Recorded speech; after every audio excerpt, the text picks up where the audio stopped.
Welcome to Sports Connection. I'm Darrin Joins, Williamson County Schools Athletic Director. I'm here with my partner, Mr. Tate Mathews. Tate, week 2 in the books for football. We're learning a lot more about our teams. We don't know completely yet, but we're getting a little better picture of our teams. Much better picture, both 6A, 5A, and maybe with Fairview as well, too. But by the way, happy belated Labor Day weekend. It was a great one.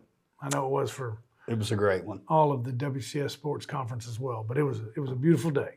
Hot. A beautiful day. Tate, let's jump right in. Okay. WCTV Game of the Week, Page versus Independence. Page wins 31-0. It was our second game day of the year, and really beyond that first quarter when it was a scoreless tie at the end of one, really that was the most excitement. Page just ends up dominating that game. It's the second consecutive shutout for Page. Second straight game Independence was held scoreless. To me, the stat of the game for Independence, and I had to do a double take on this. This is from our man, Charles Pulliam, that in 7 plays, Independence fumbled it 5 times during that stretch in the second quarter. So not going to beat Page doing that. Not going to beat Page doing that. And Coach Stidham would tell you this. I don't care how good the opponent is. You got to hold on to the ball. You have to. You have to protect the football, especially when you're a young team like Independence. So I don't care who it is. You can't be fumbling 5 times in 7 plays. You just can't. Got to fix it. Coach Stidham would be the first one to say that. He'd be okay with it. So Page is good, but nobody's that good. Well, that's help from the offense. Let's talk about that defense a little more, and it's this week's gem, Mr. Mathews. Page has outscored their opponents 59-0. So that's 2 scoreless games. But here's the big stat. In the last 2 years, now we're talking last season, they played 15 games, but they've only played 2. 8 times during that stretch, that's a total of 17 games, the opponents have scored 7 or less. It's really strong. What a defense. What a defense. And, those teams are different too, but remember now we are, we've had 2 games, 2 consecutive shutouts. Both of those games last year went to triple overtime. Page got the Giles County win in week 1. They lose in triple overtime to Independence week 2. They've come back. Again, those teams are different, but still shutouts back-to-back week. Really, really playing well. And they're doing it from front to back, right? There really is not a weak link on this defense. They've got a great front. Their linebackers are probably unrivaled anywhere in the state, especially on the outside, and then they've got a great secondary as well, who when the opportunity, kind of like a General Neyland maxim, right? When the breaks come your way, make sure that you take advantage of them and attack and score. And there was some of that the other night as well. Well, and speaking of that defense, let's take a look at the WCTV play of the week. Around in the first quarter after a couple of defensive stops, they have definitely has maybe their head down a little bit, trying to regroup here. It was promising on that first drive from Page. They made Independence made a lot of really good plays, but since then, Page has just dominated. It's a pick. And that's a Rebush. That's Rebush. Does he have the speed to get around the corner? It's a pick 6. It is. It's a pick 6 right there. And we got more confetti, Coach. Well deserved. I think Rebush, that may be his 4th touchdown. 3 on offense, 1 on defense. That's right. He's also had a fumble recovery on the defensive side as well. Right. Yeah. This guy's been Johnny on the spot, as they would say. So that's what we're talking about. I couldn't tell who that was. A Page defender got their hands on the ball. William Weebush, also the quarterback.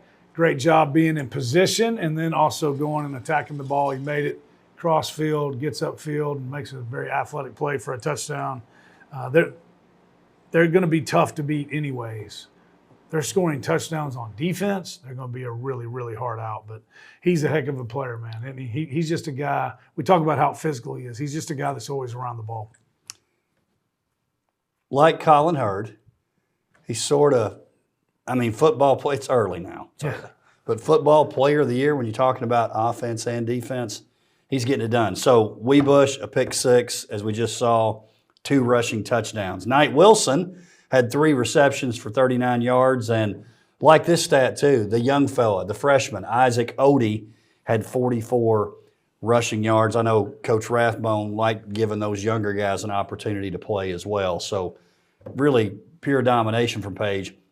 6-game winning streak broken in that series. I think 2005 was the only. Hard to believe, isn't it? Was the only Page win. I'll tell you another thing that I thought was great was Grandjean, the other quarterback, who has been battling all preseason with William, and he also ended up playing quarterback when Weebush went out. But they're playing him at tailback now, or at running back, and he had 5 carries for 51 yards and 1 touchdown.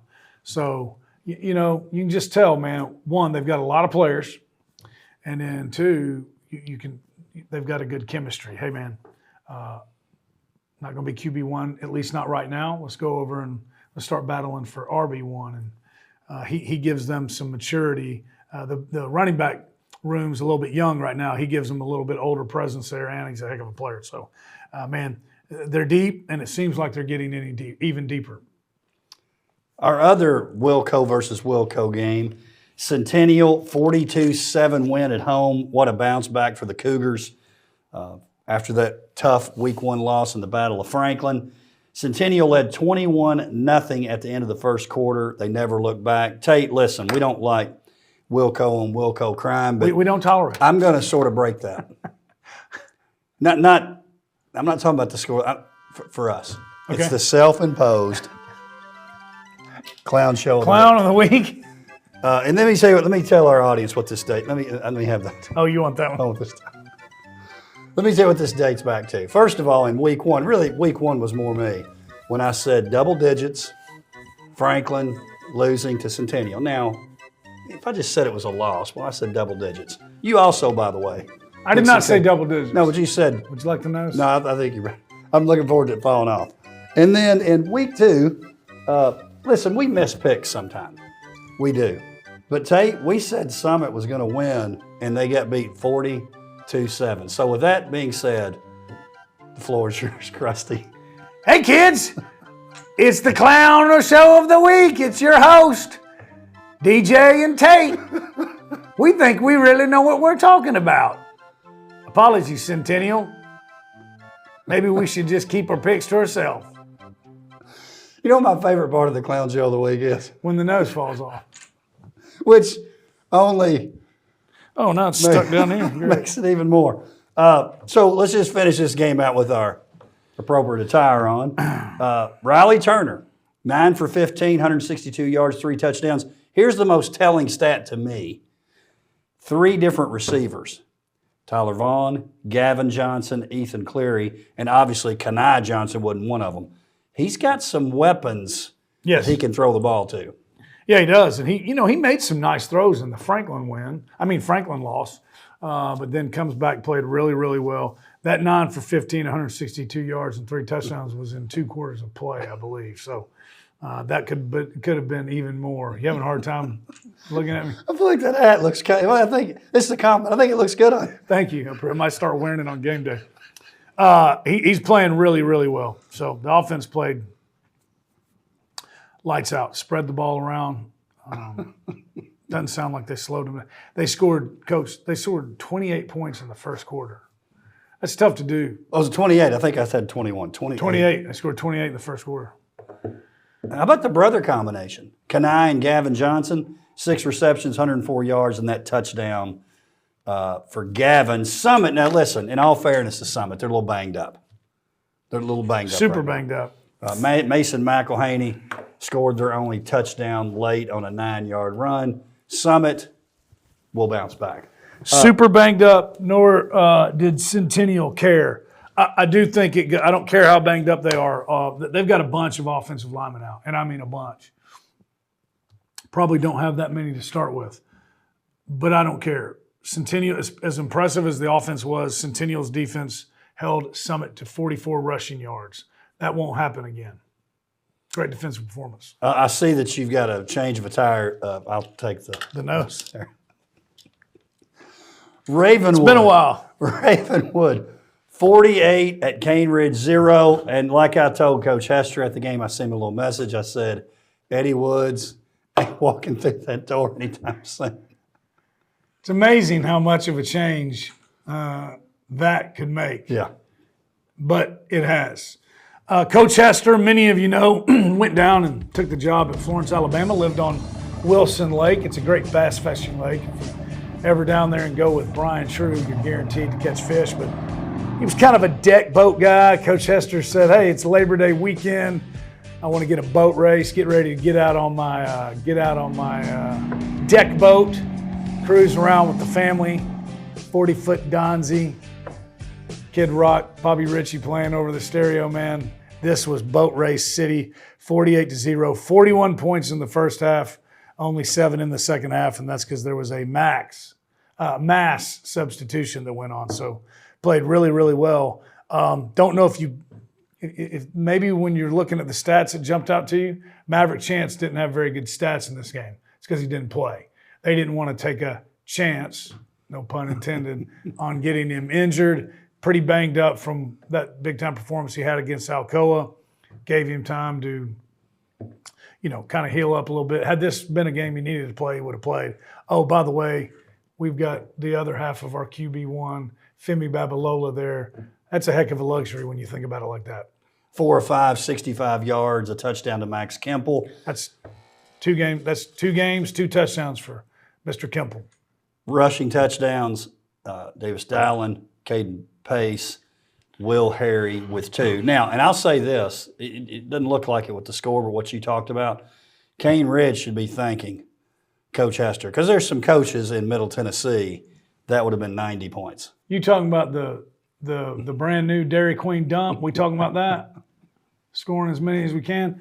Hey, this is Coach. Well, for a couple reasons. One, Coach Hester's a first-class act, and he's not going to embarrass those kids. 2, you kind of want him to play you again, non-region. It's not easy to get They won't play them again. non-region games. I don't think they'll play them again. They scored 48. Here, this could have been a gem for you. How about I got a little nugget for you? Okay, let's do it. They scored 48 points. They only had 29 offensive snaps in the whole game. Incredible. It's incredible. So, anyways,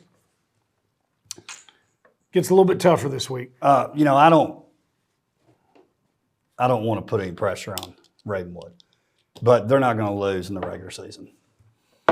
And they might not lose at all because I think they're going to win it all, so I think they're going to run it. Listen, it's a lot of games to play. Anything can happen. There's potentially a Blue Cross Bowl preview taking place. Is it week 8 or week 9? They got Oakland. 9. 9. Yeah. Well, is it 10, but 9th game. Yeah, I get confused about all that. Right. Week 10, game 9. If you can keep up with that. I hated the week 0. I'm fine with that. I'd rather have week 11 than week. Yeah, I agree. I didn't like week 0.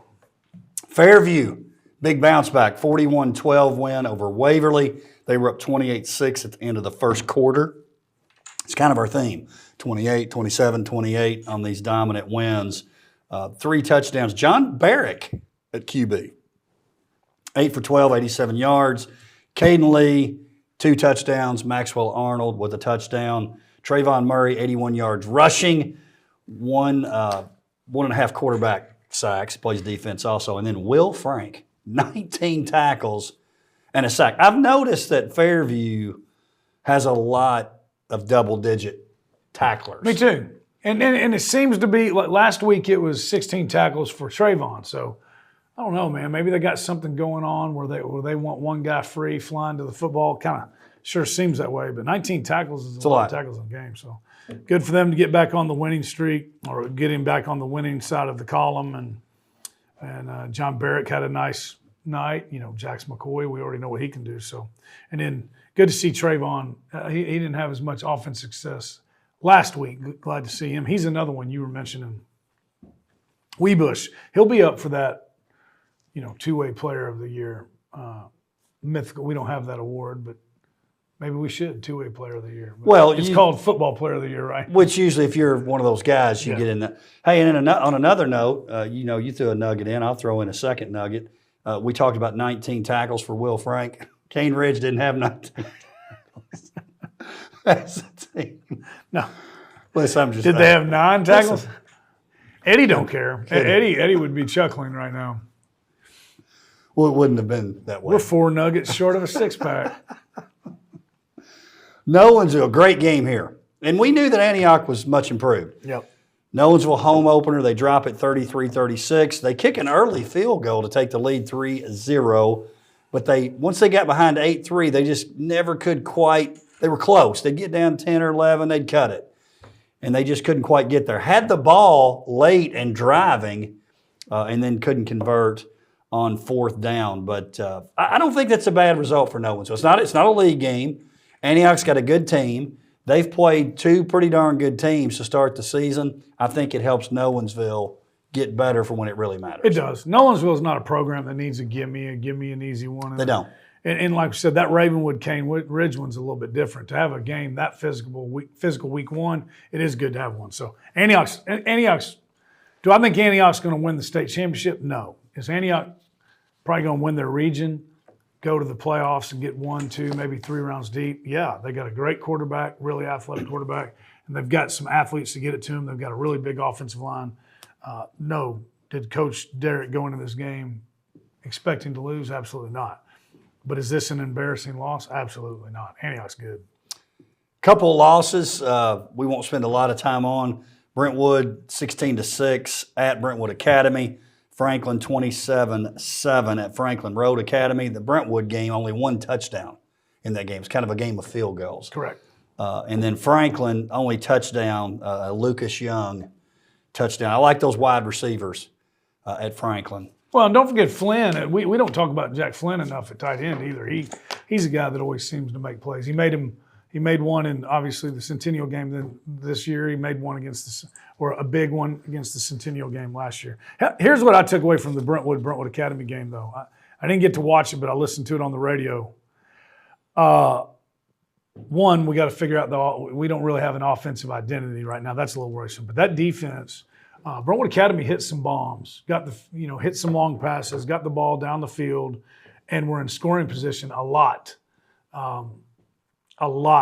Friday night. But bend but don't break kind of defense they had there. You mentioned they got in for 1, but the rest of them were either holds or field goals. So for Brentwood Academy to only have 16 points, as much as they were on that end of the field, I thought the Brentwood defense played really, really hard and played well outside of giving up those big passes. But, they got pretty good wide receivers and a pretty good quarterback there. So they're going to have to win with defense this year.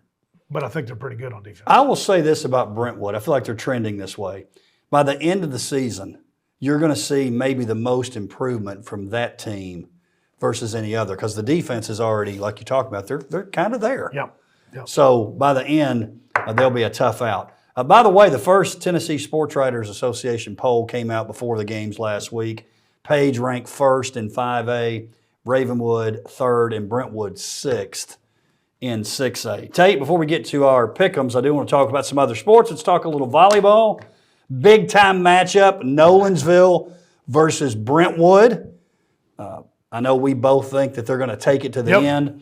That matchup took place at Nolensville. Nolensville wins set 1, 25-18. Brentwood follows it up with a couple set wins. Now it's 2-1 Brentwood, Nolensville 25-22, and then 15-13 in that final and 5th set. They're going to match up several times before this thing's over, hopefully in the state championship game. Keeping the siblings theme, we talked about Kenai and Gavin Johnson. How about Kyra, the senior, Camry, the sophomore for Nolensville? They both came up really big in that win. Look at those scores. We talked about it last week. I do think they're going to be in the state championship game along with you. Right now you've got the nod. You're going with Nolensville. I'm going with Brentwood. They got them in the regular season. But would you rather be out there? Sorry to interrupt. Would you rather be out there and have me make these predictions in your favor early in the year and just go, hey, just write it in, or would you rather? Worked for Bubba Derrick in the Fairview Yellow Jacket Wrestling Team a couple years ago. That was the initial. I'm on not the bandwagon. That was just a on guarantee. That was a book it in ink. Write it. But these two are really close. They're close. Anytime they're playing, if and you're not busy, I would highly recommend going to watch these two play. How about your girl, Daisy Oatsville? I know you love her. For Brentwood, 16 kills, 15 digs. Eliza McKnight, 15 kills. Lauren Duncan, 30 assists. For Nolensville, Kyra Knox, 24 kills, 10 digs. Maya, don't call me Greg Pogue, 15 kills and 14 digs for Nolensville. It's just who's going to win the one that matters the most, and I think that's the state championship when they match up. It's a lot of fun. There's going to, I don't know, I can't remember how many times. There's 4, 5, 6 matches between these two coming. A couple other results, volleyball. Franklin 3-0 over Page. Franklin continuing to get better. And then the border battle, Summit with the 3-0 win over Independence. Hey, look out now, Fairview. 3-2 win over Sycamore. Yeah. They're 7-0, 4-0 in league play. Also, they were down 2-0 earlier in the week and defeated Harpeth Hall. I saw that. 3-2. They're good. That Check was out one. Fairview. Yep, that was one that jumped off the black and white on the Williamson Herald print. I said, "Whoa, Fairview's volleyball gotten much better." They have. It's exciting. It's really exciting. Let's talk a little soccer. Battle of the Woods, number 1, Ravenwood with a 1-0 win over Brentwood. May have been an on goal, but according to Coach Mancini, she and I talked before the show, Lainey Anderson kind of forced the issue there, so it's questioned whether the goal was her or someone else. Bottom line, We'll take it. It always seems to go down to the wire. Franklin, 6-0 over Page. Olivia Simpson, 2 goals. And then Mia Hassan still around. I mean, Franklin has some talented people back. I said, listen, you can't, until somebody beats Ravenwood, you got to say Ravenwood, but it's kind of shaping up that Franklin's going to be the team. They got to get past Ravenwood in the postseason. That's right. They definitely have some offensive firepower, though. Let's talk a little golf, Tate Mathews. Brentwood Page, big battle. Yep. The Page girls win. And then on the boys' side, Brentwood defeats Page. Now, think about this. The Brentwood boys as a team, they shot 3 under. That's hard to do for one player. 3 under as a team. Page was +2. Here's some top scores. Jack Doyle, 3 under, 32. Bennett Lind, 1 under, 34. On the boys' side for Page, Reed Bosselman, Jake Eichhoff, 35, both even par. And then on the girls' side, Gabby Diaz, 1 under for Page. I'm telling you, man, Page is coming around. But you said this earlier now. You said until somebody beats Brentwood. Yep. You're going to stick with the Brentwood boys until somebody knocks them off. That's right. I'm rolling with Brentwood boys and Page girls. I'll take it because that'll be 2 titles if that happens. But listen, I don't want to jinx this, but it's shaping up to be, this could be a heck of a fall. Yes. Big time. I mean a heck of a fall. A heck of a fall. All right, Tate, let's go to Pick'ems. Pick'ems. So last week, 5-2. You were 5-2. Dr. Qualls was 5-2. I was 5-2. The fans were 4-3. So our current standings, we got a 3-way tie for first. It's early, all at 11-4. And then the fans are 10-5. And by the way, want to remind our fans out there, keep going to at WCSCO Athletics on X. Do it every week so you can keep participating. So let's talk some picks. It could be, we were talking about separation. We picked 2 games different last week. You had Franklin, FRA won. I had Nolensville, Antioch won, so that was kind of a wash. Let's start with this one, and I'm going to pick first. Okay. We'll switch it up. You picked first, I think, last week. I like it. I like it. Brentwood 1-1, hosting Hendersonville 2-0. Hendersonville with wins over Gallatin and Clarksville Northeast. Not exactly jumping off the page if you're looking at the Williamson Herald in terms of those opponents. Because of that and because it's at home, I like the Brentwood defense. Brentwood. Good pick. Hendersonville, big fan of, as you know, was a huge fan of Coach Hatfield and Coach Beasley. I think they do things the right way. Coach Beasley's got a good uniform game, doesn't he? Great uniform game. I love Hendersonville's look. But they're not as powerful or as explosive as they were on offense last year. It doesn't really matter. Brentwood's defense is really, really good. I'm with you. I think Brentwood gets this win. Low-scoring affair. And, yes, wins over Gallatin and Northeast. This isn't Thomas D. Woods' green wave that we're talking about. And Travis Stevens ain't carrying the ball up around. The only good thing that ever came out of going to a game at Northeast is there's a Gaddyland right down the road. And I'm talking about Gaddyland. That, good. The rest, no good. I'm going with the Bruins. Centennial hosting Independence. 5A, 6A. Your pick, Tate. 5A, 6A, Centennial got really mad over week 1. They came out and scored lights out. Put on an offense production last week. Independence really just struggling to, find where they are.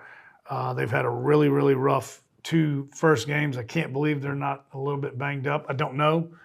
I would find it hard to believe that they're not. I'm going with the Cougars. I think this was closer than people think it's going to be. But at Centennial, I'm going Centennial. I agree on that one. Game 3, Fairview 1-1 versus Stewart County 0-2. First region game for both teams. Total blowout. Fairview by as many as they want to win by. What's the thing that's going on by 50? I'm with you. Coach Hughes, he came close. I think they must have subbed. He came close to getting popcorn. He did. Boat Race City. He definitely gets it this week. Problem is, Stewart County's a heck of a drive. I don't know if they can get back. Snappies is either going to have to stay open late Friday night or no Snappies post-game. I believe this one's at Fairview. Oh, it is? Oh, Fairview. Great. Okay, good. Snappies. Plenty of. Open up early. Running clock. Fairview dominating. This one's your pick. Okay. It's the WCTV game of the week. It's Franklin 1-1. Now, between us, we've only picked Franklin once. I haven't picked them yet. Correct. And you picked them once and they lost. Correct. Page. Are you rubbing salt in the wound? No, I'm just trying to set you up for a pick. Gotcha. Just seeing what you're going to do. Page 2-0. 5A, 6A. Yeah. It's your pick, but I will say this. I think it's going to be tight. Tight? I think it's a good game. Hey, man, I'm on board with what Coach Atkins and his staff and his kids have going on over there. Not so much worried about last week's loss, but Page has the best. You're not even going to score 10 points. You can't. So hard to win when you can't score. Page Patriots. I was trying to trick you. I agree. Page. Now, Franklin, listen, I know I'm 0 for 3 on picking you, but it's coming. We coming. Just not this week. I already have. Page. Page. And I don't think it's tight. Oh, here we Hope go. it is. Here we go. They're good, man. Here we go. Listen, Coach Adkins, I've learned this about him. He's already writing that down. Not tight. Yeah. I said it'd be tight. Yeah. Motivation. Nolensville versus McGavock. This is my pick. Nolensville by as many as they want to win by. I know McGavock's improved. McGavock lost to Hillsborough, and they had a win over Stratford. It's at Nolensville. Nolensville gets back up on the horse. They get a win. Plus, if you notice Nolensville, they're contributors. A lot of them are inexperienced. They're getting better and better each week. Now, it's probably not in Nolensville's MO to just dominate people in terms of the way they play. Score could be low, but I think they win comfortably over McGavock. I'm with you. I think the Knights win. I think it's double digits. Oh. But I'm not willing to say total domination. But yes, and it's another step forward, right? They just need to get better and grow every week. They will do this, and the Knights will get back on the win side, and will be 2-1 after Friday night. Your pick, Tate, Ravenwood 2-0 versus Blackman 1-1. It's the home opener for Ravenwood. Blackman with that loss to Brentwood, and then they won over Stewart's Creek, and not exactly a real shiny win. But they did get that win. I thought that was important for Coach Kreisky and Black. And I pull for Coach Kreisky, by the way. Yes. Love Coach Kreisky. Just hope they never win a game over one of us. But beyond that, I'm pulling for him. Well, so far it's not going very well, and he's not getting a win against us this week. This one is domination. They rested up, got some guys that were banged up, healed up this past week, and then didn't have to play the ones that did very much on Friday. Sometimes that's not good because then you get sloppy, not when you have 28 seniors that have played as many games as Ravenwood Raptors. Blackman had a chance to beat Brentwood. They're never in this game. This is tail kicking. Raptors by 50. They win by a bunch. And here's, I agree, Ravenwood totally dominates.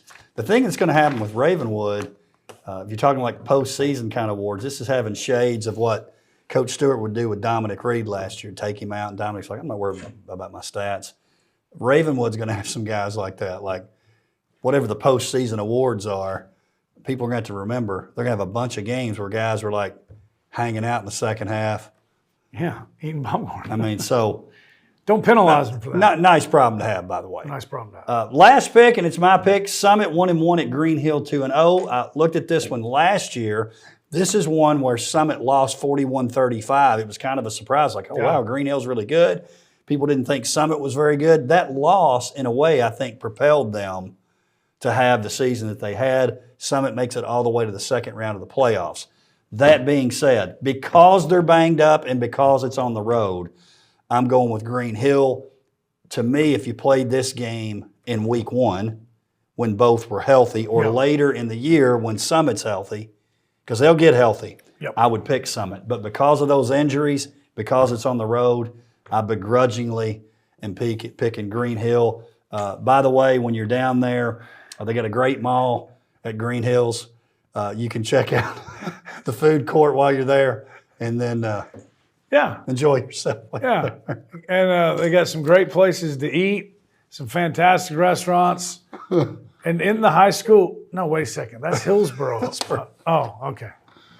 I thought you were talking about that outlet up there around Lebanon. I don't think that thing's there anymore. No, I'm sure it's not. Christian Capozzi will be on the call for the Eagles. So what you're telling me is Clarksville Northeast and West Creek. That doesn't strike fear into you? It doesn't. I'm with you, man. I think you nailed it. If it's the end of the year and Summit's healthy, I'm going Summit. But it's not the end of the year. Summit is not healthy, and I mean their offensive line is just really banged up. I'm going with the Green Hill Hawks for the win. So we'll be tied. We'll be tied. But it's coming, though. Some separation's coming. Separation's coming. It always does. Looking forward to it. Just hope we separate in the way I One want of us these days, to. maybe we'll do the – you ever seen the Macho Man, Randy Savage, the cream always rises to the top? We might do that. Once separation happens, that there might be a Randy Macho Man Savage vignette. Tate, always good to see you. And I did want to – I know we kind of mentioned this, but give a shout-out to the Page faithful. One of our favorite places to go for game day. No doubt about it. And we don't ever want Dr. Qualls to miss, but if Dr. Qualls does have to miss, you know who's sitting on the batter's deck. And Charles Pulliam came in. He was fantastic. He was fantastic. He always is. He's so knowledgeable. And I know they do, but families and athletes, I hope you know, man, Charles puts in a lot of time. He does. He knows his stuff. He puts in a lot of time to support Williamson County athletics. He's really good. And the pancakes, we learned, right? We keep notes in between each game day. And we knew we had no utensils for the pancakes against Franklin. Franklin Centennial had to use the OTL gold spatulas. This week we had utensils. The pancakes were fantastic again. Can't wait for our next one. We'll announce it soon. Soon. Won't be this week though. You got to bring it though. Oh, Aaron brought the juice. Took care of. That's right. Bring the juice for Dr. Qualls. Our man Tyson Copley won that award this week. Yes. From Page. Very good. Tate, appreciate you being here. Yes, sir. See you next week. Thank you for joining us for Sports Connection. We'll see you next time.